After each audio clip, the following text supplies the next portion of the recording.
A paz de Cristo, queridos, com alegria e satisfação, mais uma vez nós estamos aqui para abençoar as vidas de professores e alunos da EBD e também amantes das Escrituras. Nós estamos neste segundo trimestre falando a respeito dos valores cristãos, enfrentando as questões morais de nosso tempo, e nós já estamos agora na lição de número 10, Ética Cristã e Vida Financeira. Antes de falar da nossa lição, eu preciso dizer a você que nós temos aula para jovens, juvenis e adolescentes com o professor Juninho do Espírito Santo. Deixo o link na descrição. E também o site Auxílio ao Aluno EBD, onde você encontra tudo o que você precisa para preparar a sua aula para o próximo domingo. Nesta lição de número 10, Ética Cristã e Vida Financeira, nós aprenderemos questões importantes para nós lidarmos com as questões financeiras em nossas vidas. O nosso texto áureo ele está em Isaías, capítulo 55, e o versículo 2, a parte A, que diz: Por que gastais o dinheiro naquilo que não é pão, e o produto do vosso trabalho naquilo que não pode satisfazer? A nossa verdade prática diz: as finanças do crente devem ser bem administradas para ele garantir o sustento da família, contribuir na manutenção da igreja local e ajudar o próximo. A nossa leitura bíblica em classe está em 1 Crônicas, capítulo 29, versículos 10 a 14, e também primeira epístola de Paulo a Timóteo, capítulo 6, versículos 8 ao 10. É necessário nós entendermos, queridos, que o mundo está olhando para nós. O mundo olha para a igreja como se olhasse para um espelho. E o que ele quer ver refletido nesse espelho é a imagem de Cristo. Quando nós falamos disso, nós precisamos entender que nós precisamos refletir a Cristo em todas as áreas da nossa vida. Muita gente cuida de áreas importantes de sua vida, da maneira de se vestir, da maneira como falar, dos lugares onde frequenta, mas esquece de cuidar da sua vida financeira. A vida financeira do cristão, ela é muito importante porque ela é uma carta aberta que pode ser lida por qualquer um. E aí está também o testemunho deste cristão. A maneira como ele honra ou não os seus compromissos vai falar muito mais do que a sua pregação, do que aquilo que emana dos seus lábios. Não adiantaria nada eu pregar a Bíblia, eu elaborar mensagens bonitas, falar do Evangelho que está contido na Palavra de Deus, se eu não cuidar das minhas finanças, se eu não pago a alguém que ainda não conhece o Evangelho, que nós chamamos de descrente ou ímpio, depende da linguagem que a gente usa no nosso meio. E esta pessoa, ela honra mais os compromissos do que aquele que se diz crente, aquele que se diz cristão. Então a vida financeira do cristão, ela fala muito mais alto do que a sua própria voz, e o mundo está olhando para a maneira como nós tratamos as finanças, como honramos os nossos compromissos. É certo que nós estamos vivendo em um tempo de crise, e coloca a crise nisso. O Brasil está passando por um dos momentos mais difíceis de sua história. E nos tempos de crise é exigido das pessoas sabedoria, saber como lidar com o dinheiro, com as finanças nestes tempos de crise. Por exemplo, num tempo como hoje, você só trocaria de casa numa necessidade urgente, ou se você já tem as condições suficientes para quitar esta casa. Você só trocaria de carro se você tem condições de pagar esse carro à vista, porque você não tem garantias de nada. É um momento de instabilidade econômica. Então o cristão, ele deve ser inteligente e ele deve pedir a Deus sabedoria para ele saber tomar decisões. Há coisas que eu gostaria de fazer este ano que não vai ser possível, que eu vou ter que protelar para uma outra data, para um outro ano, porque não é possível devido à crise econômica que nós estamos vivendo.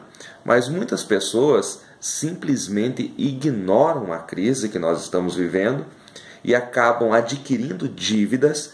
Aí vem algo inesperado, não consegue honrar com estas dívidas, e aí o seu nome vai para a lama, e aí o seu testemunho vai para o espaço. A vida financeira do cristão é algo muito sério. Então, se você sabe que nós estamos passando por um momento de crise, é necessário segurar as coisas, é necessário reter para gastar no momento em que nós tivermos uma estabilidade melhor.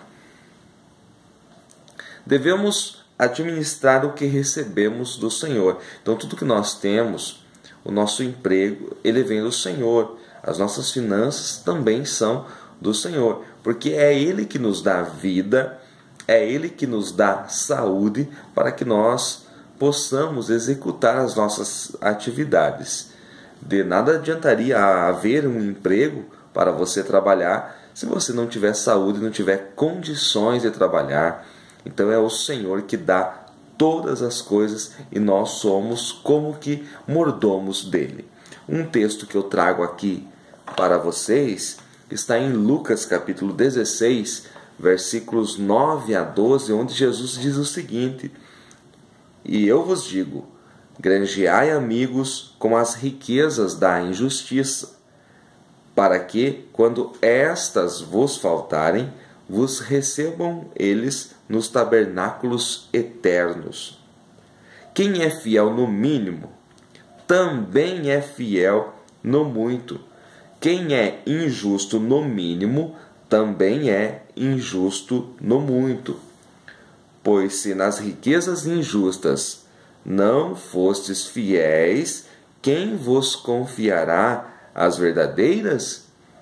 E se no alheio não fostes fiéis, quem vos dará o que é vosso? São palavras do próprio Senhor Jesus, e aqui ele está falando claramente como nós administramos aquilo que o nosso Senhor colocou em nossas mãos. Então, se você é um líder, se você é um pastor, se você é um professor que ensina a teologia, é necessário que você também cuide desta parte financeira, porque isto também faz parte do reino de Deus. É desta maneira que nós identificamos alguém que faz parte do reino de Deus, a maneira como ele lida com o dinheiro, com as finanças. Então, apesar de ser aí no meio secular, onde nós trabalhamos, nós precisamos agir como se estivesse fazendo para o Senhor, para que quando as riquezas verdadeiras nos forem confiadas, nós possamos fazer um excelente uso delas. Para entender essas questões de finanças, é necessário nós entendermos os valores do reino de Deus, algumas verdades absolutas no reino de Deus. A primeira delas, o Senhor é o rei de toda a terra. Então, se eu estou falando de reino, o reino tem um rei. Este rei é chamado Rei de Reis. E o Senhor é este Rei de Reis. Ele é o rei de toda a terra. Em segundo lugar, ele é rei mas ele também é Senhor. Então você o conhece por rei, mas também o conhece por Senhor. A etimologia da palavra Senhor, se você for lá a fundo realmente, a palavra Senhor está falando de dono. Então quando eu me refiro a Senhor, eu estou falando que é o dono daquilo. Quando nós falávamos na história a respeito dos senhores feudais, nós dizíamos que aquelas pessoas eram donas de regiões, de espaços de terra. Então, quando eu falo a palavra Senhor, eu estou falando que Ele é dono. Jesus Cristo é Senhor da minha vida. Eu estou dizendo que Ele é o dono da minha vida. Porque, entendendo assim, eu vou também considerar as riquezas, as finanças, o dinheiro como uma dádiva do Senhor, como que pertencendo a Ele, e eu vou saber lidar com isso.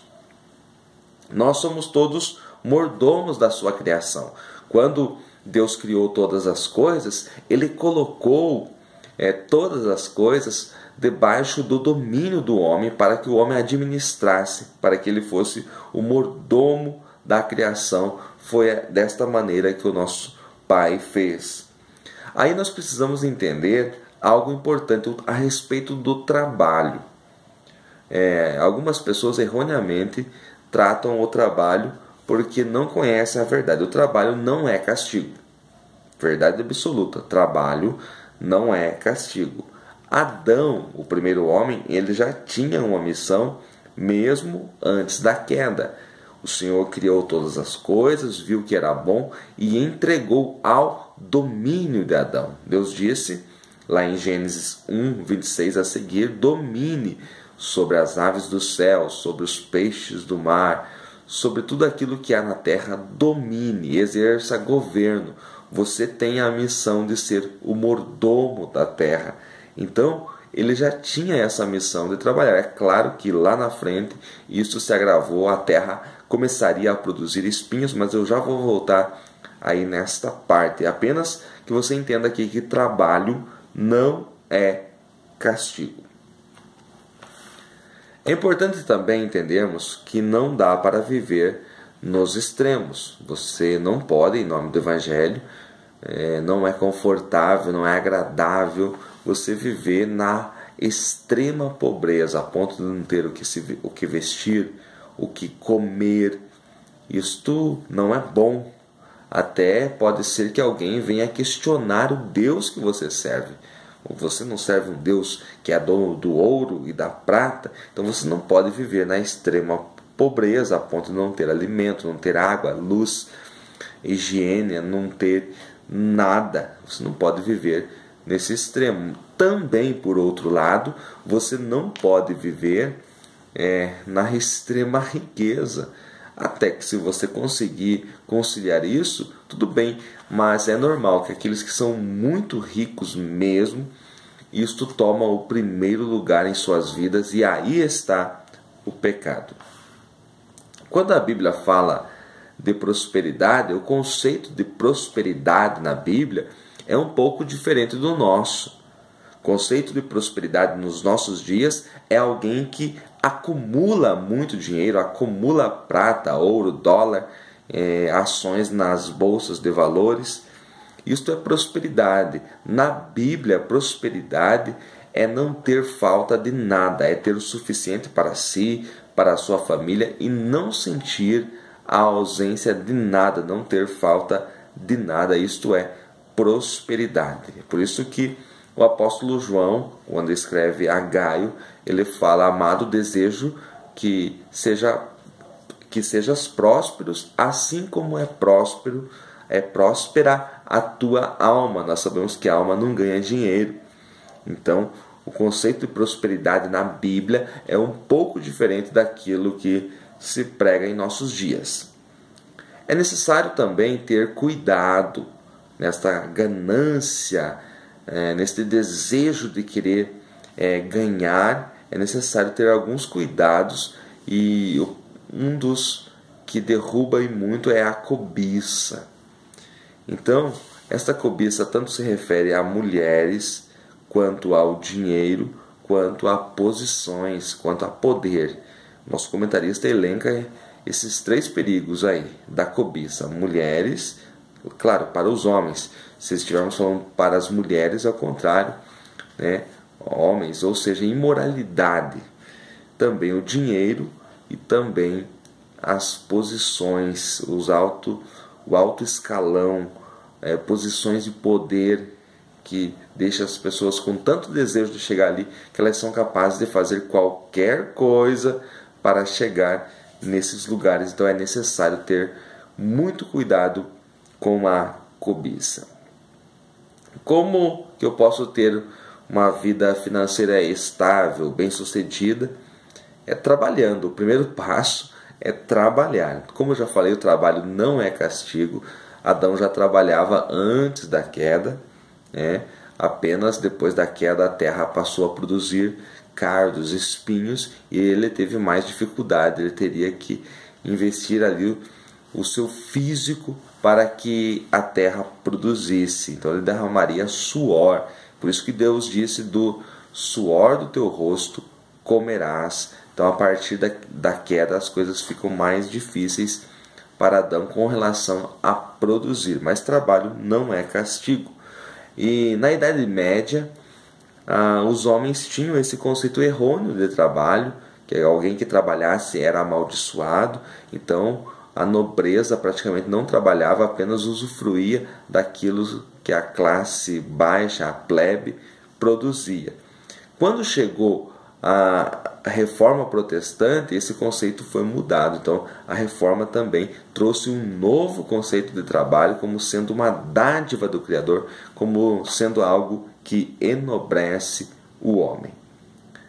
A segunda maneira de ter uma vida aí financeira bem-sucedida é a escolarização, é a busca por um diploma, né? Você precisa ter um diploma, ser um bacharel, ser formado em alguma área. Isto já não é luxo, isto é uma necessidade. Há 20, 30 anos atrás, eram poucas pessoas que tinham a possibilidade de ter uma formação acadêmica. Hoje as coisas estão muito mais fáceis, né? Os preços bem baixos para você fazer um curso universitário. Também os meios, você já não precisa mais frequentar horas e horas por semana em um local, em um espaço geográfico. Você pode estudar à distância. Então hoje estudar é uma necessidade e não um luxo.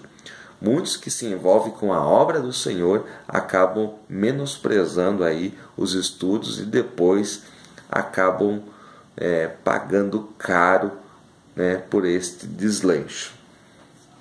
Para termos também uma vida financeira bem-sucedida, nosso comentarista coloca aqui a respeito das contribuições, os dízimos e ofertas.